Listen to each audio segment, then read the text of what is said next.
Welcome to Hortculture, where a group of extension professionals and plant people talk about the business, production, and joy of planting seeds and helping them grow. Join us as we explore the culture of horticulture. Hi friends, how's everybody feeling today? Is everybody hydrated? Brett, you're muted. He's such a rookie move. He's muted. That's on me. We're here with the special guest. So, off to a really good start. Well, we know Brett's not nearly hydrated enough to keep his brain working. I am Go not. drink some water, Brett. Been having lots of fun this morning with other stuff, and glad to be here podcasting. But I am somewhat hydrated, but I'm definitely excited to welcome Greg Davis to be our guest here on the pod and ask him, are you hydrated, Greg? Greg is hydrated and continuing to hydrate. Always have to have at least 2 liquids to choose from at all times. Correct. Yeah. Same. Yeah. It's like hot or cold, flavored, or just regular water. Like you got to have a little mix because I don't want to get up again while I'm doing my endless email chain. What's your all's feelings on like flavored water, like stuff in water, things that are supposed to be eaten or drunk that go in water? Things that are supposed to be? I have strong feelings, but they're personal. The only thing I put in water is lemon juice or lime juice, but good man. I love coffee, tea, plain water. I probably go through about 2 liters of celestial seasoning. At least Corgis are saying hello. Man, we are on all full systems go today. No, Greg, I am also a lemon or lime only, and like cucumber, basil, all of that stuff to me, not for me. Yeah, I mean, maybe if I'm in a fancy hotel or something like that, that's okay. You know, the thing in the lobby with all the slices of stuff in it, but plain and simple is hard to beat. Yeah, I just happen to like be okay with the taste of water. I don't, that which is good. Maybe I should just be grateful for that rather than anything else. Well, it's funny. I gave up soda probably 25 years ago, and it took a month or two because you get hooked to that stuff, right? It took about a month or two, but I don't miss it at all. Now I will buy the occasional fizzy water, something like that. I need to do better with my home fizzy water maker and quit buying the commercial stuff. Commercial stuff will be pretty good though. It's kind of nice. Like we also have, an at-home SodaStream water maker thingy, but it's so nice just being able to reach in the fridge and grab you a can out of fizzy water. Even though it's not that hard, you just push a button. Like it's not hard, but there's something about it. We've said the same thing. We don't buy them anymore, but in the, if we ever have some or friends leave some, it's always like, ooh, I get to just grab it out of the fridge. Well, and I'm so glad you guys brought up hydration because, I got to put on the doctor hat for 2 seconds. That is something we do. And I say we, the collective we, all of us do fairly poorly. And I have to be especially careful because like many people in my family, I don't have a thirst drive.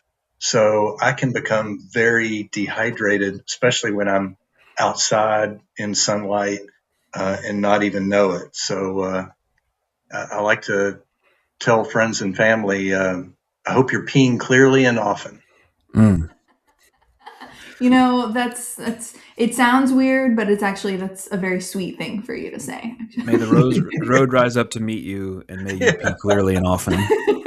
Sort of Irish blessing for modern times. So Greg, you alluded to this already, but can you just give us, on this podcast, we don't limit ourselves to hardcore horticulturalists. If that were the case, they would have kicked me off. But we like to talk to people in different walks of life, different approaches where plants and horticulture has been an important part of their life or overlapped. But can you start us out just by telling us a little bit about yourself, kind of what you've done for work and for life across time, and why do you think you're here? We're trying to figure it out too. Well, and I really want to thank you guys for bringing me on the pod. The interviewee is now the interviewer, because I interviewed Brett very recently for my show and podcast on WKY. It's just called Dr. Greg Davis on Medicine, and I was a longtime listener and lover of your pod, but I really perked up and took notice and reached out because of your recent episode on the imposter syndrome, which something with which I have struggled all my life, and many people I know do. But I was born and raised in Big Orange Country, just a little bit south of here in Knoxville. I came to Lexington in UK when I was 17 to go to college, fell in love with the bluegrass. I feel now 50 years later that I'm a naturalized Kentucky citizen at this point. Had to go back to my original home state for medical school, and then immediately returned to the Commonwealth and did all my post-MD training in general internship, residency, fellowship in pathology and forensic pathology at the University of Louisville. So I got the UK, UT, and U of L bases covered when it's sports time. Then didn't have a job lined up in Kentucky, to my dismay, when I finished all that training. So I went and had a great 5 years at Wake Forest University in Winston-Salem, where I was a county medical examiner, analogous to a county coroner here in Kentucky, and regional forensic pathologist. And then the call came in 1996 from UK, hey, know anybody interested in coming to UK and being a forensic pathologist? And I raised both hands and was there almost instantly, and was at UK up until I retired from UK in 2004. Just did that. We had a unique relationship for a while between UK and the state, where all the state medical examiners in Frankfurt were also UK faculty. So that was a lot of fun too. So one thing you left out of the story, I think, was your undergraduate degree. What did you study when you were doing that? I was an English major, it's interesting. I was a medical educator at UK for 30 years, and we have folks now who major in everything. We've had former English teachers, culinary artists, chefs, and what I tell people interested in the profession is it doesn't matter what you major in, as long as you get your prereqs, to get into med school, more power to you. But in my generation, I'm in my mid 60s, almost everybody who went to med school was a hard science, physics, chemistry, biology major. And I had no intention of going to medical school, but I was a nursing assistant in the old ER at UK. They call them nursing techs now. Probably one of my favorite jobs in medicine. I mean, I did EKGs, ran blood to the lab, cleaned bedpans. It was great. Things you've seen. Yeah. And one night at 3:00 in the morning, the head nurse and the resident on call said, "Sit down, we need to talk to you." And of course, being a good old Southern boy, I thought I was in trouble. And they said, "We've decided you need to apply to med school." And I said, "Well, I don't think I'm an English major. I don't think I'm smart enough to be a doctor." And the nurse burst out laughing and said, "Honey, you don't have to be that smart. You just got to work really, really hard." So that's I changed in a nutshell as well. Yeah, I changed gears, and if I had to do it all over again, I'd do it all over again. But one thing I tell folks interested in the profession and folks in the midst of the profession is, I think literally and figuratively, being an English major and being familiar with literature saved my life in myriad ways, and that potentially ties into some of the things that greenery and horticulture can do for us. I think as human beings as well. Yeah, well, that's part of what I'm getting at. I think is I can relate to that too, having a very fairly non-linear path to whatever it is that I'm doing now, and having a lot of interests and having broader interests and thinking about what it means to be a human and to experience the world as a human being while you're learning how to take care of the human body and mind. And keep us healthy, but keep us healthy for what? And through what different types of ways, that I think you mentioned we've come a long way in terms of accepting different backgrounds. I think we're also in many ways a world apart in terms of understanding mental health and the importance of all of these other things that were sort of treated as outside the institution of medicine or health or whatever. Oh gosh, Actually turns out. It's so true. One bit of a poem I quote to my med students and residents and other learners all the time. William Carlos Williams was a physician and a poet, and he wrote a long form poem called Asphodel, That Greeny Flower. And the line, I have goosebumps every time I think of it. I have them now. It is difficult to get the news from poems, yet men die miserably every day for lack of what is found there. And if you sit with that and think about it a minute, given the vicarious trauma of my profession and seeing what people do to others and do to themselves, that statement hits home harder and harder. And I was admonished, 40 years ago by one of my mentors, who's now sadly gone for 25 years, Dr. L.C. McLeod from Floyd County, Kentucky. And I still remember him saying, son, this work will get technically easier and emotionally more difficult as the years go by. Wow. Can relate. Yeah. I don't think this is just my profession. I think it's can be universal in some way. Oof. Yeah, I'm feeling that. I think, you start to see the bigger picture, whether it's like the bigger picture of your farm or the bigger picture of your garden or the bigger picture of your work environment or, whatever that is, you start to have, you don't focus as much on the technical stuff. You learn how to do it. You can do that without all of your brain. And so that frees up more of your brain to look at the big picture. And then you're like, oh no, I want to go back to just thinking about the seeding I have to do, and not the 5 years down the line, big picture. How is, from, I'm going to always go to like, what's my soil health look like? But, it could be said about any institution. What is the soil health? I think you hit the nail on the head, Alexis, because when I was in that nursing assistant job, 40 plus years ago, it was very zen. I was in the moment. That's all that mattered. I wasn't worrying about the U.S. healthcare system or, all that stuff. I was just worried about, I need to go over and do that EKG real quick on that person. So I need to hurry up over here. Well, so I want to just briefly for a second put aside some of the Dr. Greg parts and bring in Greg Plant Person, and just ask you. You have there's different ways to interface with the world of horticulture, plants, trees, etc. And sometimes we get fixated on gardening, or we get fixated on a particular, installing some native plants or something. But how do you interact with plants or prefer to interact with plants? And has that changed over time?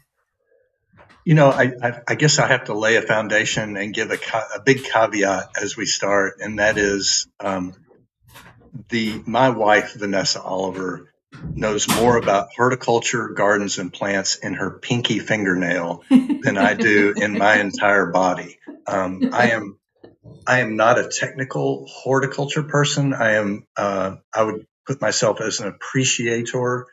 It's like somebody who goes to the opera but can't sing, but they still appreciate the opera. I have my one plant right now in my office. It's an air plant, and I've tried to kill it on a couple of occasions, but she's still surviving, and she brings me joy every time I look at her. But I think what really brought home an appreciation of our green cousins is about 30 years ago. I was at a bit of a low point, and work was very hard in Frankfurt. And I had a commute from Frankfurt to Lexington every day. And I guess an unhealthy way of dealing with the stress would have been to stop at a pub, a bar or something like that. But what I fell into this amazing habit. Buckley Wildlife Refuge was about midway between my office and my home, coming on Versailles Road, into Versailles. And I formed a habit of stopping off there and taking, whether it was a 30-minute walk or an hour and a half walk, as a way of decompressing. And what I noticed was just being in and amongst all that greenery. And thank goodness for whoever the curator was, because there were all these little signs telling me what I was looking at, genus, species, common name, because I am, taxonomy is what a pathologist does, right? We look at something, we recognize a pattern, we name it. Death and taxonomy. Yeah, and that was a huge eye opener for me. It was in the late 90s, and it was really before a lot of the literature started coming out in the medical world about the healthy effects of being around greenery. And I was living it without really even knowing it. I didn't grow up in a hort family. Everything I've learned pretty much has been from Vanessa and people that Vanessa knows. And we moved into our house 10 years ago. And one of the first things she did that I still marvel over is we had a very tiny front yard. She ripped it all up, planted a pollinator garden, native plants, and timed the plants in such a way that from basically early spring to early fall, there's a succession of blooms. And the dream. Every time I walk out of the door of my house, every time I come home, it almost makes me laugh. It's just so stupid beautiful. And but in addition to being beautiful, I find the scent of things, whether it's that vegetal scent or the flower has its own particular scent, that tickles part of my brain that's a pleasant place to be. And I think it takes me a little bit out of myself and enjoying just being.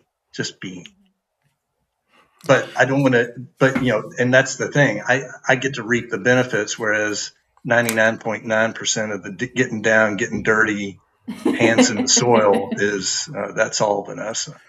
Yeah, I think, but part of it too, you mentioned the Buckley thing, the Buckley Wildlife Area, and I'll ask you here in another question, but it's a huge part of the horticulture industry, or the students who study plants and horticulture and tree ID and plant ID and all that kind of stuff, is that some of them go on to become managers of wildlife areas or of arboretum, or we had the folks from UDEL on a couple months ago to talk about their botanical gardens.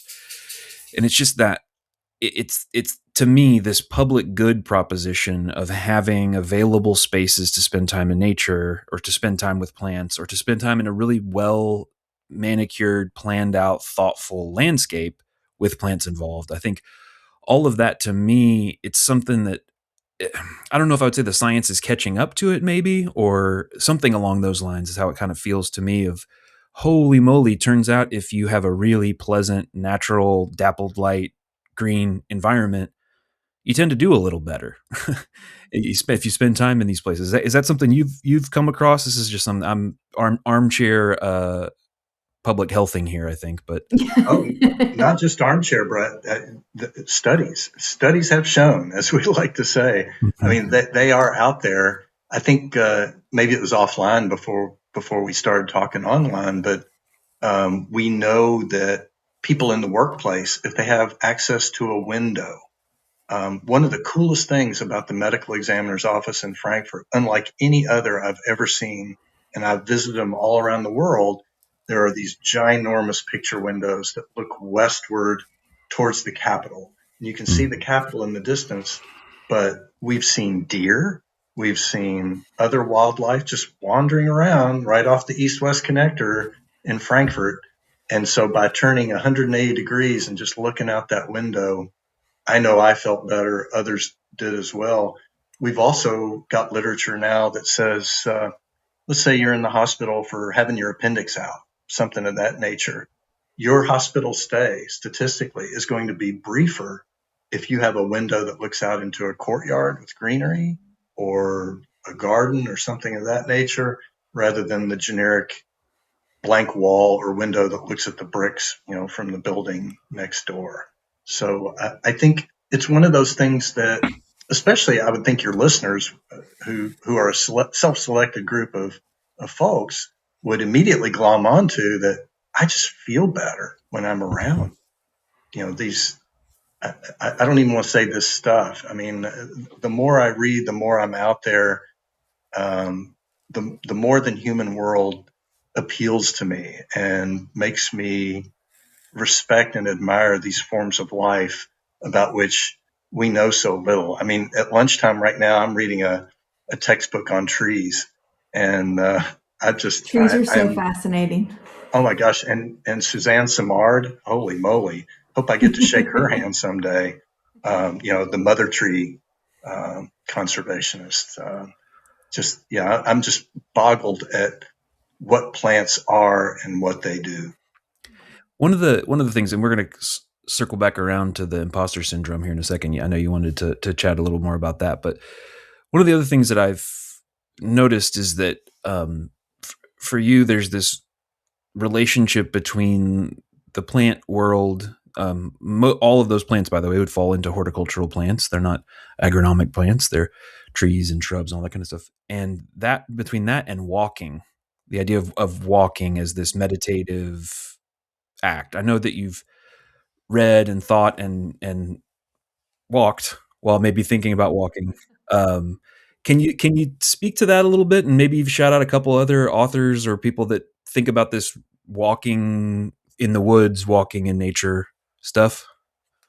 So for those who are listening and not watching, I am trying really hard not to laugh because I think Brett knows that my wife very lovingly makes fun of me because I am obsessed with the literature of walking. I am not. It's not running.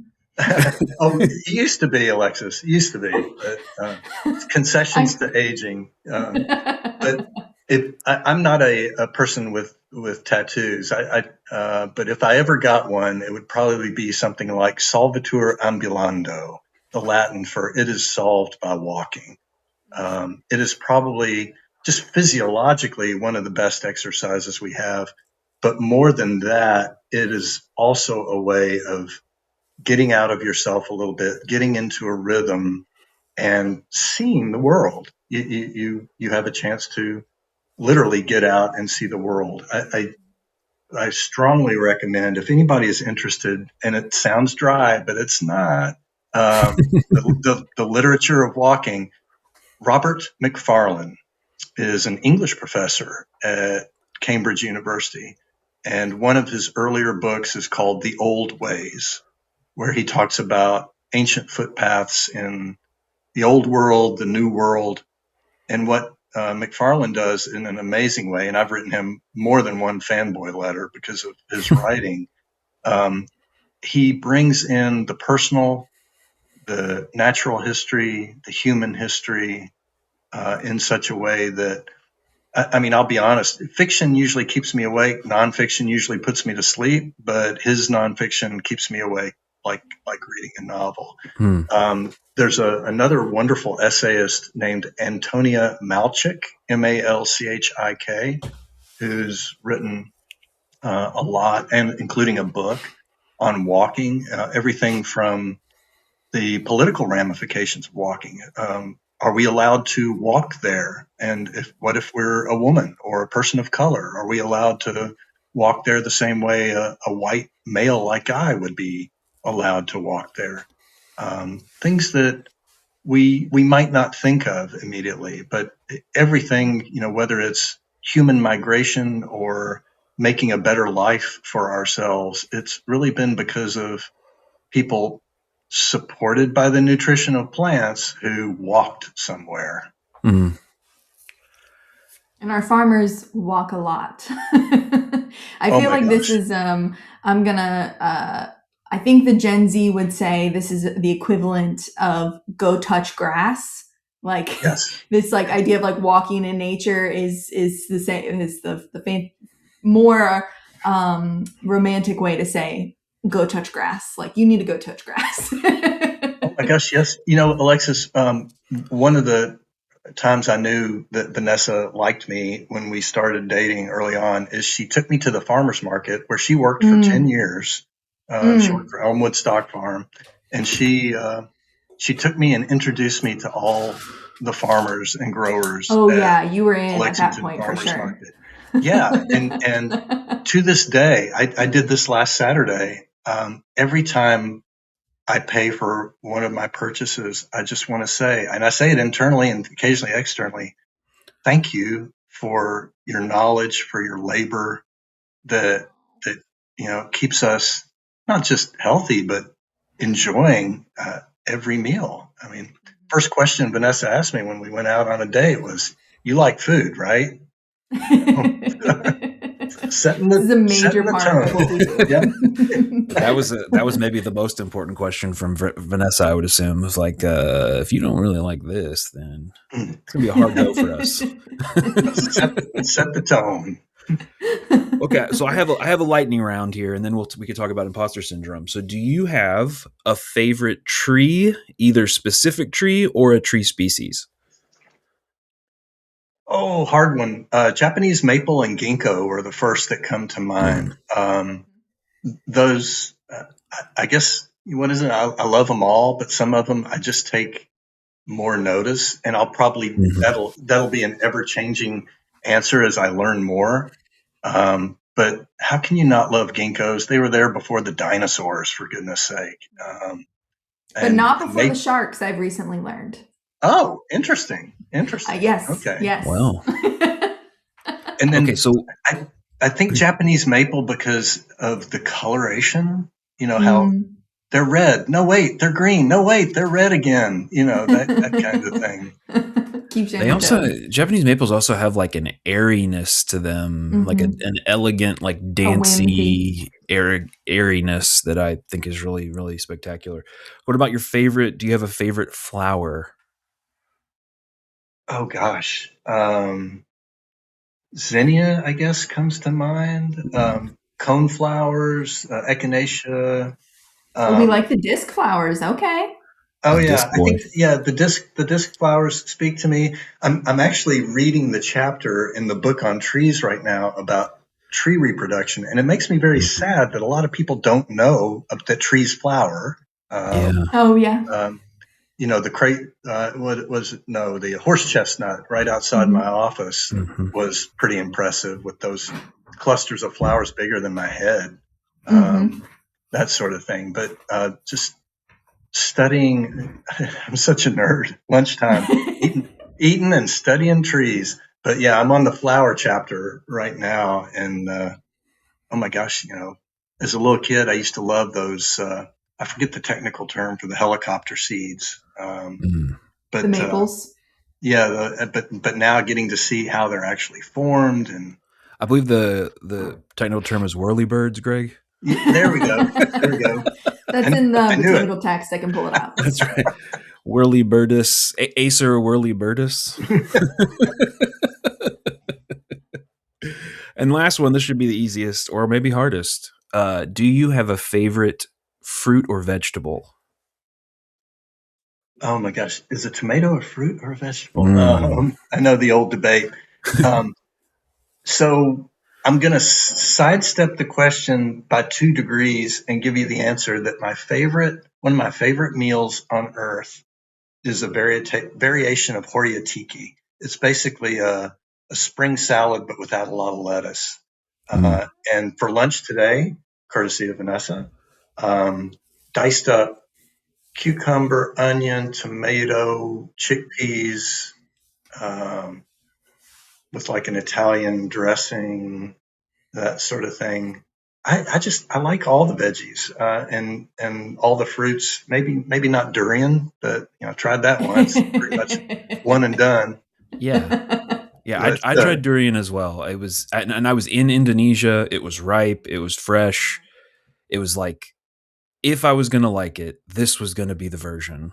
And oof, the only way that I can describe it, the way that I described it is it smelled and kind of tasted like the liquid in the bottom of a garbage can.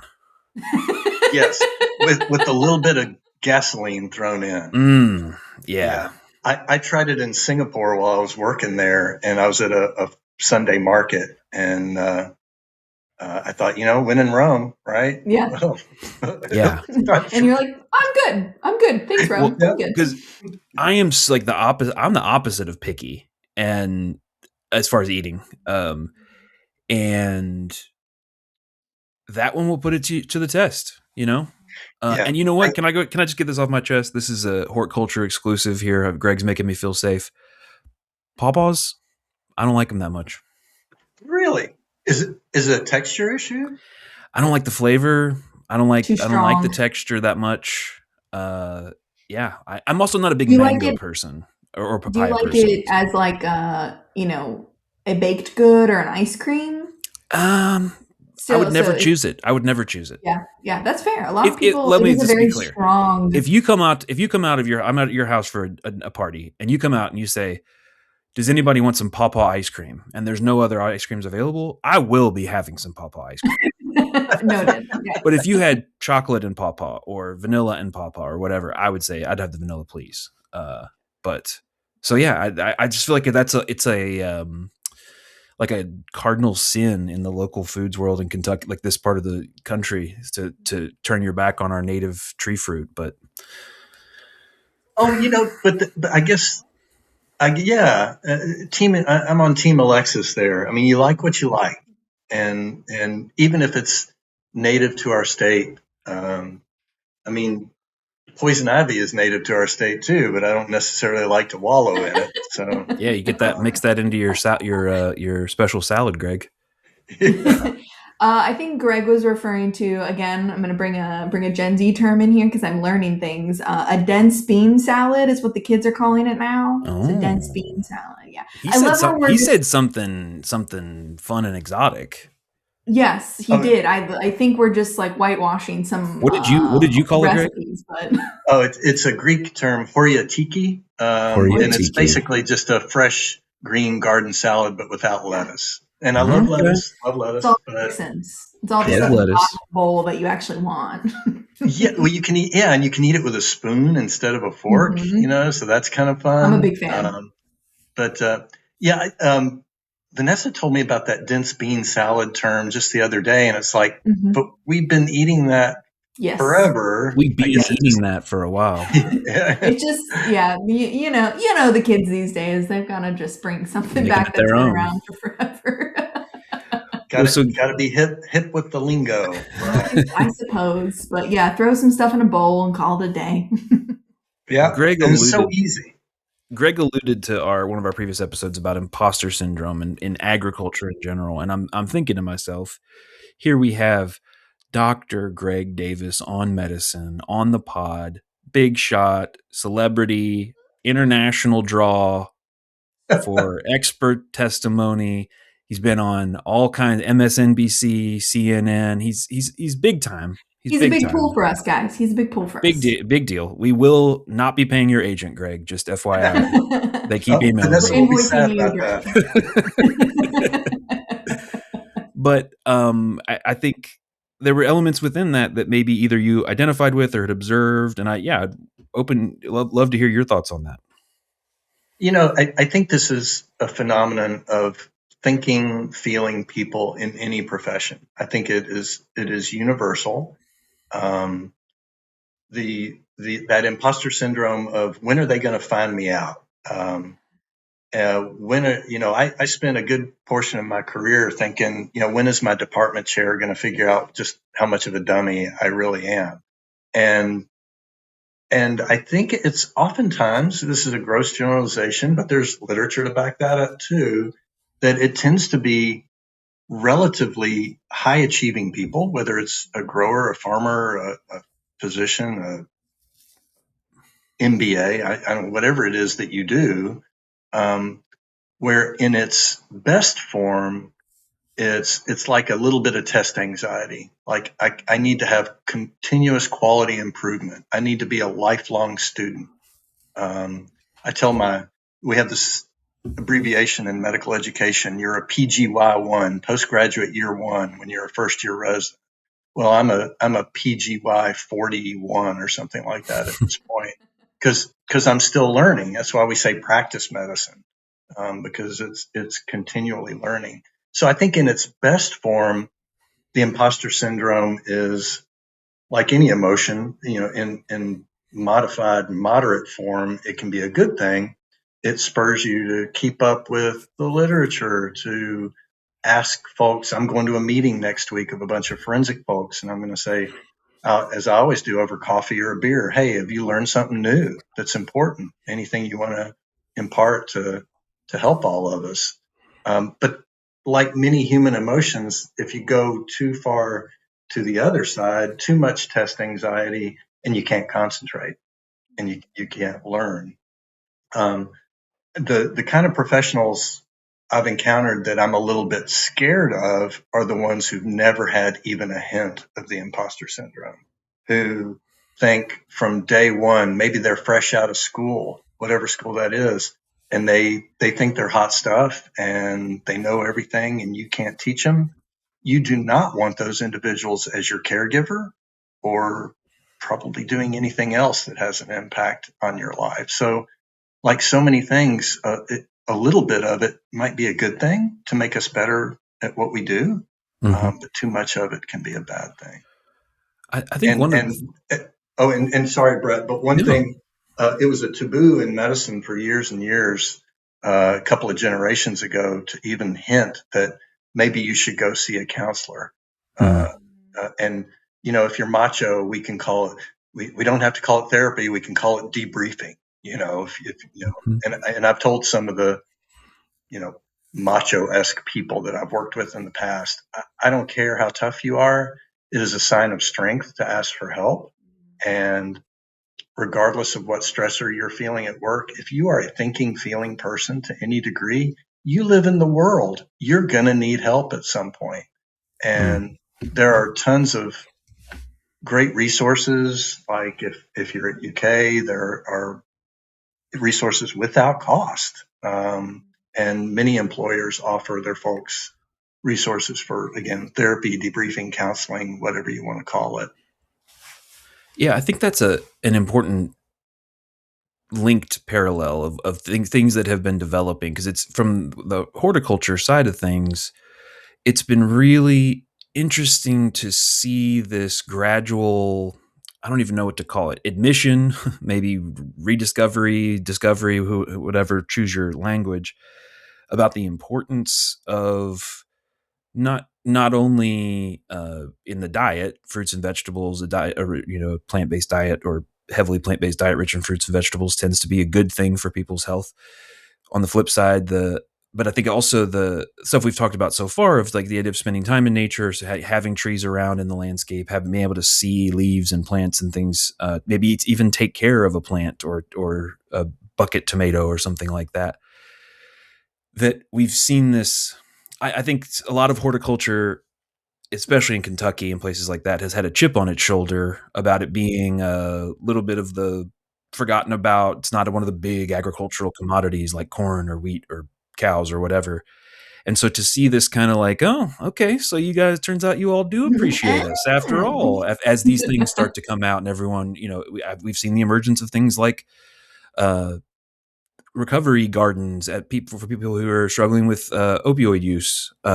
We've seen things where if kids and school trips going out to visit, so I think it's just been this really interesting, as the medical establishment or the medical research has caught up to some extent with things that maybe people knew for a long time. We're seeing this renaissance of horticulture, whether that be food as medicine, which I think some people would be like, well, duh, why did you have to brand it food as medicine? Like, eating a good diet is an important thing. I just think that's it's a way that I hadn't connected it until you and I had talked about this process of rediscovering that spending time and interacting with plants is good for us. It's interesting. I think I sent this to you a week or two ago, Brett, but my two favorite podcasts are the Horticulture podcast and Out of Doors, which is from BBC Radio Scotland. And they just cover anything. If it happens out of doors, great, they're going to cover it. And they were talking about therapeutic horticulture a couple of weeks ago, specifically in Glasgow, Edinburgh, places like that, these gardens where psychiatric and mental health professionals suggest that their patients go to be out there, be in amongst the plants and recognize and acknowledge. I think acknowledgement, we've known this as human beings, I think all along. It reminds me of a professor I had in undergrad at UK. We're going back a long time now. And I forget it was something to do with biochemistry. And he looked at all of us scared kids and he goes, "You all know this. I'm just going to help bring it out of you." And I never forgot that. I mean, we know this instinctively. We evolved in the trees and amongst greenery. It's one of the reasons we love it so much. And I think acknowledging that and realizing that maybe, spending all of our time indoors on screens might not be the best thing for us. I think another thing that I've always been struck by, and so this is the business joy. What is it? Business production and joy and plants and watching them grow or something like that. Horticulture, there always feels to me to be a strong element of hope within it. And sometimes to our detriment, we're a little too hopeful about how things are going to go or the price we're going to get for a product or whatever. But I was reading this. It was an obituary for this guy who'd been in done bonsai for and done horticulture for a long time, and he was like 92 years old. And the person who wrote the obituary said that the day before he died, he talked to him on the phone, and he was starting more seeds. And it was just one of those like, oh man, like just touching, that there's this new beginning to things, and the beginning and ends of things don't always line up with our lifetimes. And so, I just think that we're just on the surface of understanding fully how we interact with these plants. But the good news is we don't have to understand it fully in order to do it. So sometimes you just got to go like boop a flower, man. Like it doesn't have to be like to bring it down. I mean, how nice is it when you go outside and something new is blooming, or you see like the first little leaves come out in spring, and you just want to go up and you're like, oh my God, hi, like. Oh gosh, you see those. You're out at the gorge or somewhere, and you see those snowdrops. The first emerging. Oh gosh, I teared up a little bit, Brett, when you were talking just now. My father-in-law is 91 years old. He still is gardening. He has sent seeds for Vanessa to plant, for my daughter in Louisville to plant. The beans growing outside of our house are what are they called? Morelda beans from his garden. And I think that connection, because, I'm probably preaching to the choir for your audience, but food isn't just food. It's love, it's family, it's memory. Oh gosh, yeah. I mean, how many times have you smelt a certain smell and it took you back to when you were 5 years old or in a certain place? I mean, I cannot look at a garbanzo bean, chickpeas, and not think of my mom. She was a Sicilian American, a great cook, and every time I eat a garbanzo bean, it takes me right back. Same with just like smells or plants, like it's the same idea. Every time I see a gladiola, I think of my grandmother's house, right? And then from there, it's like all the things you played outside and saw, and I grow those because she grew those, and she had them up against her house, and I just remember playing in the yard and seeing them, and have always loved them because of that, because it's a memory. Probably, I mean, the flowers are beautiful, of course, but it's more the pleasant memory that's attached to it than it is the actual flower itself. And so there's that, relation, both, food and just plants, or, the plant somebody gave you, your friend who gave you a cutting, or your grandmother who passed it down. We've talked about that before. But just that connection that, plants can give in multiple ways. Oh It's gosh, pretty yeah. special. Yeah. Even giving people flowers, right? Like that you give people a bouquet of flowers and there's a connection there, instantly, even if you've never met before. And you're just welcome to the company or welcome to the office and you hand them flowers. There's just kind of this instant connection and joy, and that's been studied as well. And so even indoors, if you don't have a window, here are the things you can do to Oh kind of gosh, have that connection. Alexa, we always go up to the Bel Air Blooms table at the farmers market on Saturday, and every week, I'll see one of the ladies that works there hand a single flower to a little kid, a toddler or a slightly older kid, and the look of pure joy on that child's face. And I mean, that's something we should never lose. I mean, I think it gets, as we adult more and more and get tied up in certain things, we forget that basic wonder and joy at something as, quote, simple, end quote, as a flower. I think plants are just always for me wonder and joy. Like you never know if it's going to work. You never know what's going to happen, or you may be growing something new, and there's just always a level. Even like I've been doing this and growing seeds and heavily involved, and my path has been very linear within the horticulture world, but there's just this consistent, like to Brett's point, hope, but just wonder and mystery, and what is the world, and I could have done everything right and it still didn't work, and sometimes that could feel depressing, but it also has this mystery involved in it, and you're like, oh well, and you try again. And so sometimes you do a really great job and the plant doesn't go along with it, and then other times you do a terrible job and the plant just like is like, I got this, boo, don't worry. I know there's no rhyme or reason. I think like I kind of love that is that like we have all these books and all these studies, and I had a professor tell me one time, Dr. Genevieve told me, the plants don't read books, and I was like, oh my gosh, that's true. It's like we can know You're not supposed to be doing this, 99% of the time what's going to happen, but there's always a chance something random happens because nature, and like that's crazy, right? It's so we think we know everything and then we don't. And plants, I think, are a great way of showing us how little we know and how much mystery in the world there is. We use that expression in medicine all the time. Well, that patient didn't read the book. That virus obviously was not taught in this class.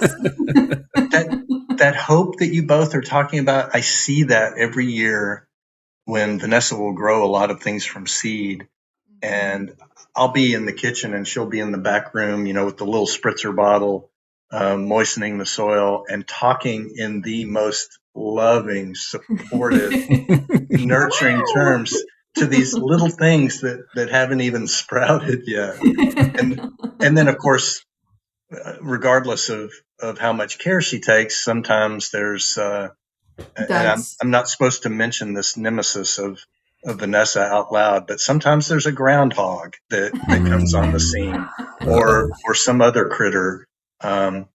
One year, all of her tulips were just sort of sliced at the stem, and it wasn't a human activity. It was some critter of some kind that just like took one bite, and it's a thank you. It makes me want to sit outside with a rocking chair and a flashlight and just wait and scare those critters off. What do you have to say for yourself? Well, I really appreciate you joining us, Greg. This has been awesome. The time has flown by. You can check out Greg's show, Dr. Greg Davis on Medicine, which he mentioned is on WUKY, which is the Lexington NPR station. And you can get in contact with us on Instagram at Hortculture Podcast. You can also email us at hortculturepodcast@gmail.com. Let us know what you like to hear, what other episodes you might want us to cover, or topics you might want us to cover. Also, if you haven't yet, please take a few seconds to just go and rate us in whatever podcast app or other platform you're listening to us on. But really appreciate, again, Greg, for joining us, and we will see you next time. Thank you, guys. It was a pleasure and an honor.